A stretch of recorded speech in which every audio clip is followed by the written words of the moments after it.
Hello everyone, आज बात करते हैं एक्यूट डिजीजेस के टाइप्स की। According to the Hahnemannian classification of disease, acute diseases 3 type के होते हैं: acute individual disease, acute sporadic disease and acute epidemic disease. तो जो हमारा एक्यूट इंडिविजुअल डिजीज है, इसमें individual person gets affected at a time, जबकि स्पोरेडिक डिजीजेस में group of people gets affected, and lastly epidemic diseases में again many persons get affected at the same time. तो यहाँ पे हम लोगों ने नंबर ऑफ पर्सन्स अफेक्टेड, ये फर्स्ट पॉइंट देखा।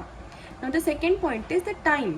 तो इंडिविजुअल डिजीज जो है वो हर इंडिविजुअल को अलग अलग टाइम पे अफेक्ट करता है। स्पोरेडिक डिजीज जो है वो बहुत सारे लोगों को एक ही टाइम पे अफेक्ट करेगा, और एपिडेमिक डिजीज जो होता है अगेन वो बहुत सारे लोगों को एक ही टाइम में अफेक्ट करेगा, जैसे कि हमारा कोविड-19 था। तो कोविड-19 was a pandemic because it was worldwide. तो हमें कैसे याद रखना है, एपिडेमिक डिजीजेस ऐसी सारी डिजीजेस है जो कि बहुत सारा जोग्राफिकल एरिया कवर कर रही है, जहाँ पे बहुत सारे लोग, मैक्सिमम लोग एक ही डिजीज से, एक ही कॉज के वजह से और एक ही तरह के सिम्टम्स लेके आ रहे हैं। Now the symptoms. So individual disease में हर इंसान के अलग सिम्टम्स रहेंगे depending upon the cause, the disease and the person susceptibility. वही स्पोरेडिक डिजीजेस जो होती है बेसिकली वो ऐसे लोगों को अफेक्ट करती है।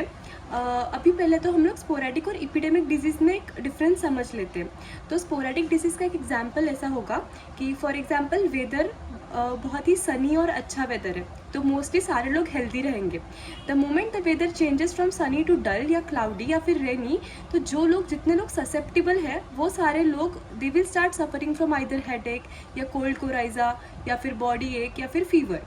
तो ये जितने लोग अफेक्ट हुए हैं वो लोग स्पोरेडिक डिजीज में जाएंगे।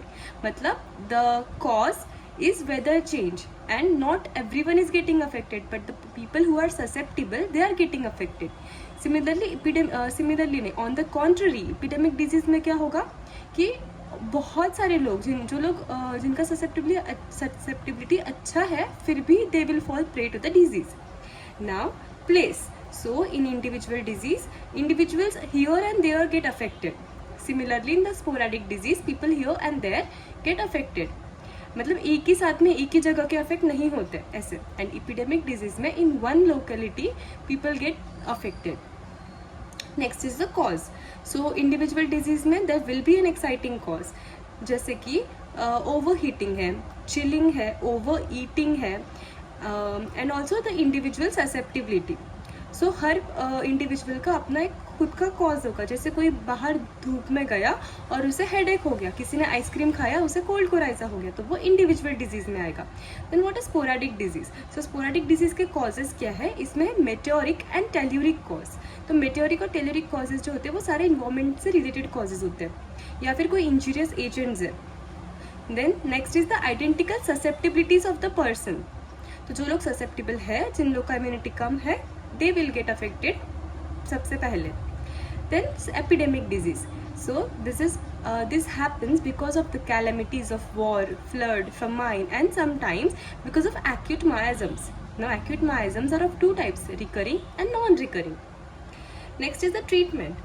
So treatment for the individual disease हम लोग totality of symptom के basis पे, exciting cause के basis पे, individual के symptoms के basis पे उसको एक remedy देंगे, सिमिलिमम देंगे।